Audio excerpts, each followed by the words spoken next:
किसान भाइयों नमस्कार। मैं डॉक्टर एस.के. पांडे, आईसीआर गन्ना प्रजनन संस्थान क्षेत्रीय केंद्र करनाल में अध्यक्ष के पद पर कार्यरत हूँ और मैं अपने केंद्र से उत्तर भारत के लिए अच्छी गन्ना किस्मों का हम विकास करने का दायित्व है, जिसे हम लोग बड़े अच्छे ढंग से कर रहे हैं।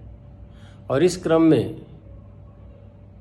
उत्तर भारत के किसानों से हम लोग बखूबी से जुड़े हुए हैं और समय समय पर किसान भाइयों को हम लोग मार्गदर्शन देते हैं, उनकी समस्याओं को जानते हैं और 3-4 महीने उत्तर भारत के चीनी मिलों के माध्यम से, सरकार के माध्यम से हम जाके किसानों के खेत पर सर्वे करते हैं, उनको ट्रेनिंग देते हैं, अपने केंद्र पर ट्रेनिंग देते हैं। राज्य सरकार के पदाधिकारियों, गन्ना मिल के पदाधिकारियों को प्रशिक्षण देते हैं, किसान भाइयों को प्रशिक्षण देते। तो हमारा और किसानों का अटूट संबंध है। वर्तमान परिवेश में हम लोगों का मिलन नहीं हो पा रहा है, किसान भाइयों का फ़ोन से सेवा हो रही है। तो मैं भी YouTube के माध्यम से किसान भाइयों को समय समय पे विभिन्न जानकारी देने का प्रयास कर रहा हूँ। इसी क्रम में आज मुझे महाराष्ट्र के किसान भाई का फ़ोन आया कि लगता है कि मेरी फसल में सूत्रकृमि लग गया। हमने कहा सूत्रकृमि लग सकता है। सूत्रकृमि भी कीड़ों की तरह लगने वाला, बीमारियों की तरह लगने वाला एक पेस्ट है, निमेटोड पेस्ट, लग सकता है। कृपया आप फ़ोटो भेजें। उन्होंने फसल का फ़ोटो भेजा। फिर हमने कहा कि उखाड़ के पौधे को जड़ समेत आप हमें फ़ोटो भेजिए। फिर उन्होंने जड़ का फ़ोटो भेजा। जड़ का फ़ोटो देखने पर मुझे ऐसा लगा कि नहीं, सूत्रकृमि इसमें नहीं लगा हुआ है। फिर उनसे हमने पूछा कि कितने खेतों में ये है, तो उन्होंने बताया कि कहीं कहीं है। हमने कहा नहीं, सूत्रकृमि नहीं है। और तो हुआ क्या था कि ट्रैक्टर चला, ट्रैक्टर के कल्टीवेटर से पौधे उखड़ गए थे। हमने बताया कि हाँ, ऐसा ही हुआ है।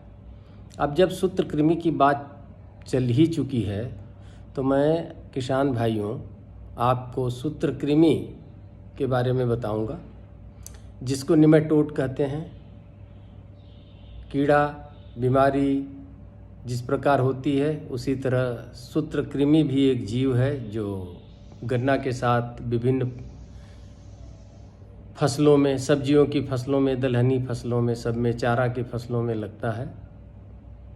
क्योंकि गन्ने में इसका प्रकोप उत्तर भारत में तो बहुत कम ही है, नहीं के बराबर दक्षिण भारत में पाया जाता है।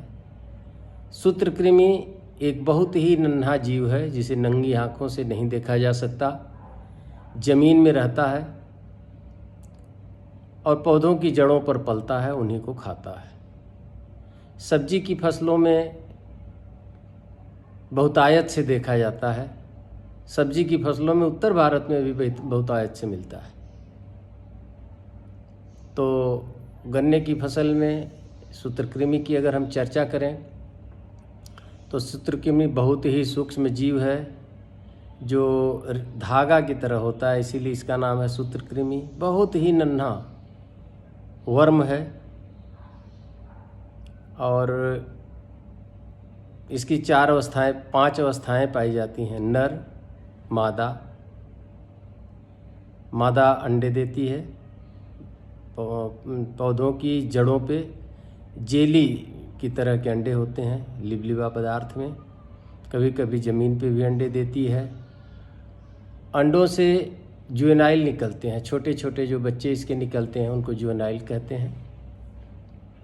ये जुवेनाइल 4 अवस्थाओं को प्राप्त करते हुए पुनः नर और मादा प्रौढ़ में परिवर्तित हो जाते हैं। ये जुवेनाइल नर और मादा पौधों की जड़ों से लगातार रस चूसते हैं, उनको खाते रहते हैं, जिसके क्रम में जड़ों से जड़ों के रेशे, जड़ों की शाखाएं नहीं निकलती, जड़ें कमज़ोर हो जाती हैं, जड़ों में अत्यधिक फुटाव हो जाता है, जड़ें काली पड़ जाती हैं और जड़ों के टिप पे रूट कैप होता है जो जड़ों को बढ़ने में सहायता प्रदान करता है।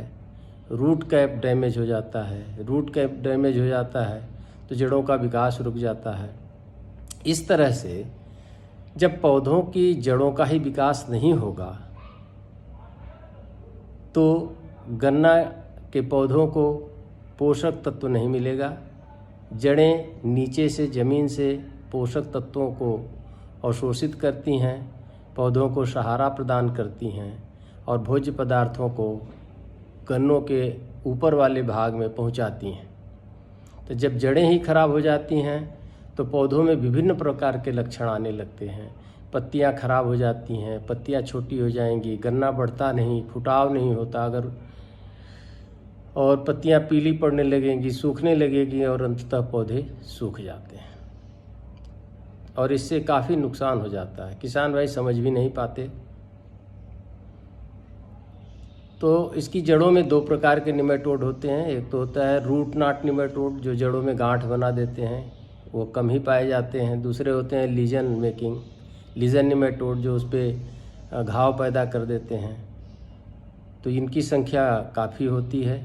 हर प्रकार से ये रूट को डैमेज कर देते हैं और विकास में बाधक होते हैं।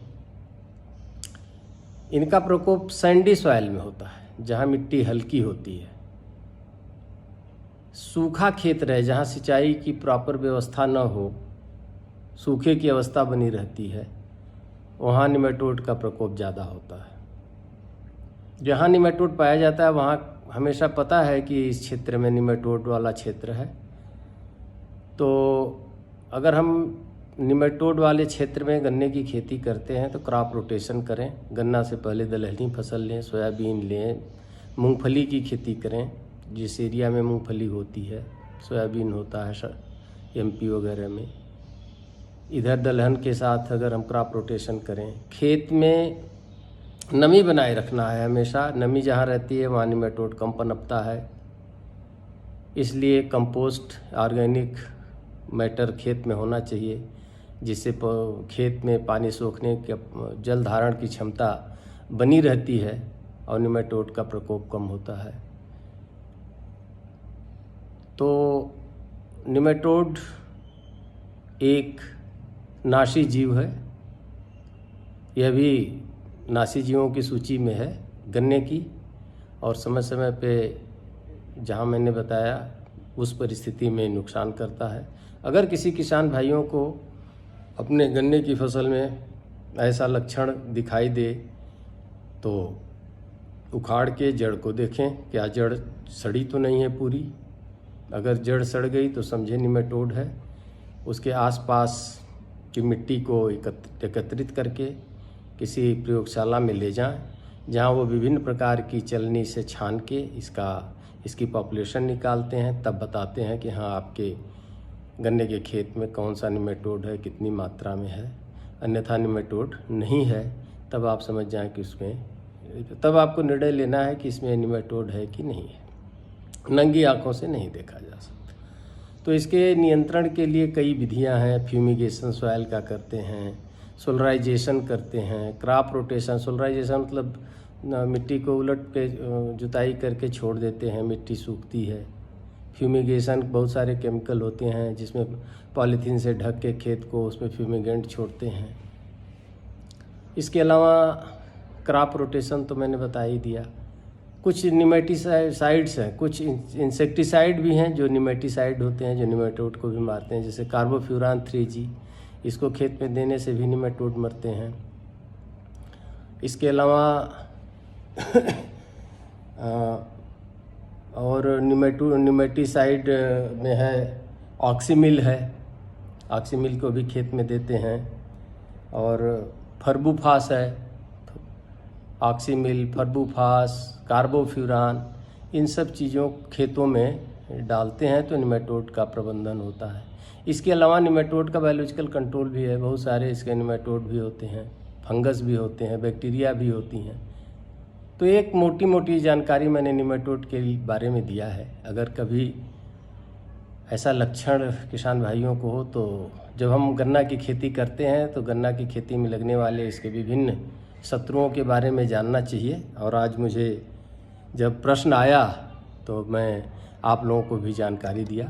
तो मैं आप लोगों को बार बार यही रिक्वेस्ट करूंगा कि इस चैनल को सब्सक्राइब करें, शेयर करें, बेल आइकन जो लाल रंग की बटन है उसको दबाएं, अधिक से अधिक किसान भाइयों में इस सूचना जारी करें और इसको लाइक करें। बहुत शुक्रिया सुनने के लिए। और ज़रूरत हो तो आप हमसे प्रश्न पूछें और मैं उसका जवाब दूंगा। धन्यवाद।